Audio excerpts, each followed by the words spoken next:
Halo teman-teman semua, dimanapun kalian berada, kembali lagi di channel Mocha Time. Dan di video kali ini saya akan membahas film berjudul Seoul Vibe tahun 2022 yang akan menceritakan tentang sekelompok pemuda yang terpaksa menjadi kurir untuk memata-matai seorang prestir yang diduga korup. So, agar tidak kelamaan, langsung saja siapkan cemilan serta minuman, dan inilah Seoul Vibe. Berlatar belakang di Seoul, Korea Selatan tahun 1988, terlihat 3 orang pemuda di sebuah bandara yang bernama Dongwoo, Junggi, dan Buknam. Tapi saat mereka akan memindahkan barang-barangnya, tiba-tiba muncul beberapa orang berjas hitam, sehingga Dongwoo yang melihat itu memilih untuk langsung tancap gas menggunakan mobil Buknam bersama dengan Jonggi.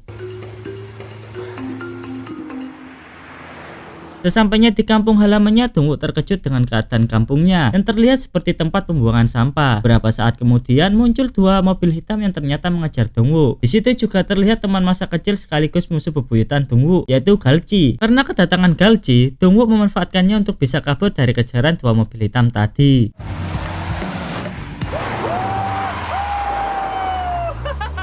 Sesampainya di bengkel pebangku, Dongwoo bertemu dengan Yeonhee yang ternyata adalah adik dari Dongwoo. Di sini juga terlihat seorang pria membawa mic bernama Junwoo. Saat sedang asik memanggang daging, tiba-tiba datang sekelompok orang berjas yang ternyata itu adalah jaksaan dan para bawahannya yang berniat menjadikan Dongwoo dan teman-temannya sebagai mata-mata sekaligus kurir untuk mengawasi seorang prestir keuangan yang diduga korup. Dimana jika mereka mau, maka semua catatan kriminal mereka akan dihapus serta mereka juga akan mendapat visa untuk bisa ke luar negeri. Dongwoo yang mendengar itu langsung menerimanya karena Dongwoo tidak ingin mimpinya untuk pergi ke Amerika Serikat gagal. Dan untuk menjadi kurir mereka harus ikut dalam sebuah ujian lomba balap mobil yang harus mereka menangkan. Keesokan harinya di depan sebuah bioskop, Dongwoo dan para pembalap lainnya berkumpul. Lalu di sini juga terlihat ada Galji yang mana mereka semua diberi tugas untuk mengantarkan sebuah benda berbentuk lingkaran. Dan dengan sebuah aba-aba dari Neng MC ini dimulailah balapan mereka.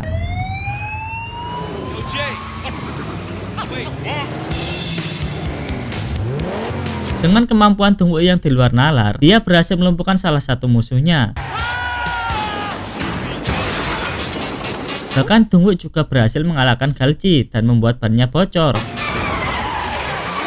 Tidak sampai di situ, salah satu musuhnya menggunakan mobil BMW juga mengajak Dongwoo beradu skill. Tapi di tengah perjalanan tiba-tiba muncul Yeonhee yang menyamar sebagai polisi dan menancapkan sebuah benda ke ban mobil musuh Dongwoo sehingga membuat bannya pecah, dan pada akhirnya Dongwoo berhasil sampai di sebuah hotel dan menang. Di dalam hotel, Dongwoo yang berhasil menang langsung dibawa untuk menemui Prestir Kang dan Direktur Lee. Di sini mereka diberitahu kalau mereka akan mendapatkan tugas dari Direktur Lee, serta mereka juga harus mematuhi beberapa persyaratan dan akan mendapat 40 juta won untuk setiap pengiriman yang berhasil. Karena senang, mereka jadi mabuk-mabukan sehingga Direktur Lee yang melihat ini memutuskan membakar mobil Dongwoo.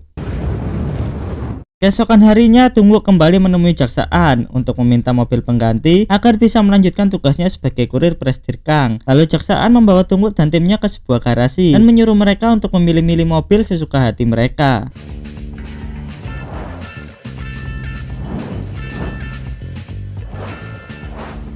Sementara itu, jaksaan pergi menemui kepala jaksa, yang mana kepala jaksa berkata bahwa dia tidak akan ikut campur untuk menyelesaikan kasus yang dikerjakan oleh jaksaan. Dan setelah itu, jaksaan kembali menemui Dongwoo dan timnya, yang akhirnya Dongwoo dan timnya pulang dengan membawa 3 mobil.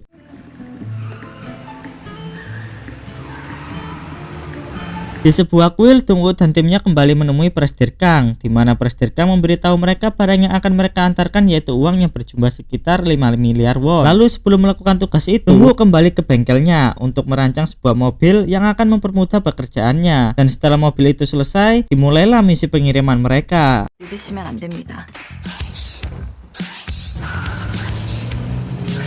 Di tengah pengiriman, Dongwoo dan timnya menyempatkan diri untuk bertemu dengan jaksaan untuk membicarakan beberapa hal yang sudah mereka temukan. Lalu diakhiri dengan soju bersama, dan setelah itu Dongwoo dan timnya melanjutkan tugas pengirimannya. Karena berhasil mendapat bonus, Dongwoo dan timnya merayakannya dengan berpesta ria di bengkel pebangku.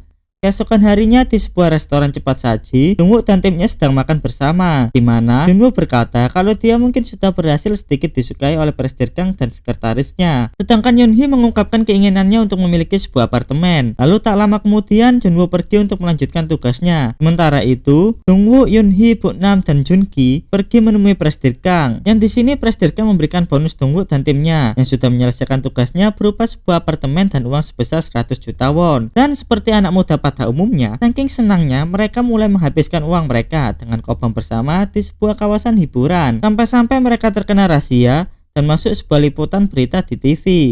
Keesokan harinya di apartemen, karena melihat sebuah iklan konser di TV, Boknam dan Yunhee memutuskan untuk menontonnya secara langsung. Dan Dongwook yang tahu itu mengingatkan mereka kalau jam 3 akan ada pengiriman. Akan tetapi setelah jam 3 mereka tak kunjung datang, sehingga membuat Dongwook harus melakukan pengiriman berdua dengan Jonggi. Di tengah perjalanan mereka dihadang oleh 2 buah truk yang membuat Dongwook terpaksa tancap gas. Tapi tiba-tiba ada sebuah mobil yang melintang di tengah jalan, sehingga membuat mobil Dongwook terjebak di jalan berpasir. Tak lama kemudian turun orang dari truk itu, yang ternyata adalah Direktur Lee yang menyuruh anak buahnya mengeluarkan Boknam dan Yunhee, lalu mengancam mereka menggunakan sebuah pistol. Seketika Dongwook yang melihat itu langsung ngegas ke Direktur Lee, tetapi berhasil dihentikan oleh bawahan Direktur Lee. Dan untuk menyelamatkan Yunhee, Dongwook memilih mengorbankan dirinya. Tapi tiba-tiba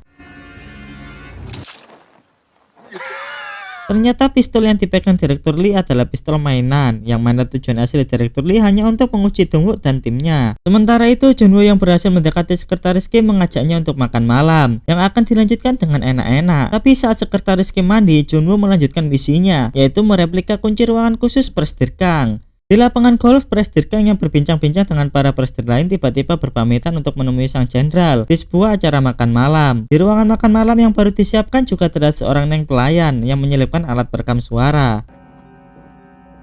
Lalu terlihat Dongwook yang sedang menemui Jaksaan karena dia ingin berhenti dari misinya menjadi kurir Presdir Kang, karena semua yang terjadi sudah tidak sesuai lagi dengan perkataan Jaksaan di awal film tadi. Lalu tak lama kemudian Dongwook pergi meninggalkan Jaksaan dengan perasaan yang marah. Kembali ke bengkel bebangku, Junwoo yang baru datang langsung memberitahu semua orang kalau dia berhasil mendapatkan salinan kunci Presdir Kang, yang membuat semua orang jadi senang. Tetapi tidak dengan Dongwook yang sedang berberes karena akan pergi keluar kota. Dan Junwoo yang tahu itu berniat untuk meyakinkan Dongwook agar mau melanjutkan misinya, tapi karena Dongwook sudah emosi terjadilah sedikit cekcok antara mereka. Keesokan harinya, Jonggi, Boknam, Junwoo, dan Yunhee mendatangi kantor Jaksaan untuk mendiskusikan kelanjutan dari misi mereka sekaligus mengembalikan mobil milik Jaksaan. Kemudian mereka melanjutkan misinya dengan Yunhee menyamar sebagai petugas kebersihan. Dan Junwoo menyelinap masuk ke dalam hotel, sedangkan Boknam dan Jonggi menunggu di taksi. Lalu saat mereka akan keluar, tiba-tiba Presdir Kang datang, sehingga membuat Yunhee terpaksa keluar lewat pintu belakang. Tapi sialnya dia ketahuan oleh kepala cleaning service di hotel itu, dan dikejarlah Yunhee. Tapi tiba-tiba datang Dongwook yang menyelamatkan Yunhee. Di sisi lain, Direktur Lee yang sudah curiga dengan Dongwook dan timnya akhirnya berhasil menemukan bukti bahwa Dongwook dan timnya adalah suruhan kantor kejaksaan dan memberitahukan ini kepada Presdir Kang. Akan tetapi karena dia berbicara terlalu keras, dia diusir oleh Presdir Kang.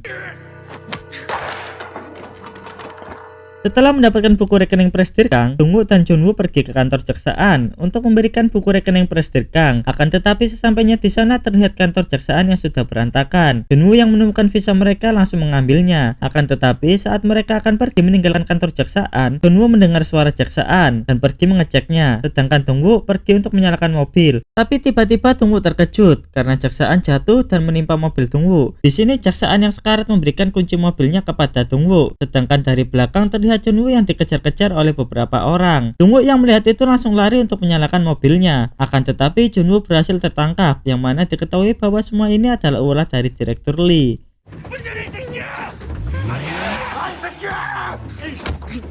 Lalu saat mereka kembali ke bengkel pebangku, terlihat keadaan bengkel yang sudah hangus. Sedangkan Junwoo yang tertangkap ini sedang disiksa dan diinterogasi oleh Direktur Lee dan Presdir Kang. Tetapi karena Junwoo tidak mau buka mulut, akhirnya dia dibuat pingsan oleh Direktur Lee. Kemudian terlihat Dongwook yang sedang menelpon tiba-tiba dipanggil oleh Jonggi untuk melihat sebuah berita di TV yang mana memberitakan kematian Jaksaan. Di mana dalam berita ini diberitahukan bahwa Dongwook dan timnya adalah tersangka utama. Melihat berita bahwa ini, di malam harinya Dongwook pergi menemui kepala jaksa dan meminta dia untuk membantu Dongwook dan timnya menangkap Presdir Kang dengan memberikan buku rekening Presdir Kang dan sebuah tab berisi percakapan antara jenderal dan Presdir Kang. Setelah itu Dongwook, Jonggi, dan Boknam memulai rencana mereka untuk menyelamatkan Junwoo dengan membuntuti mobil yang akan mengirimkan uang Presdir Kang ke sebuah tempat. Di tempat itu mereka bertemu dengan Direktur Lee dan dengan sedikit negosiasi Dongwook berhasil mengajak Direktur Lee untuk bekerja sama. Kemudian di keesokan harinya, Dongwook dan Jonggi datang ke bengkel Galchi untuk meminjam bengkelnya sebagai tempat memperbaiki dan memodifikasi mobilnya, serta menyiapkan sebuah rencana untuk bisa menangkap Direktur Lee dan Presiden Kang. Lalu saat hari di mana parade Olimpiade dimulai, Dongwook datang ke tempat Direktur Lee untuk mengambil barang yang akan dikirimkan ke bandara. Sedangkan Yoonhee dan Bokna melakukan misi penyelamatan Junwoo. Dengan sinyal dari Jonggi, Dongwook yang dikawal oleh Direktur Lee dan bawahannya memulai rencananya, dan aksi kejar-kejaran pun dimulai.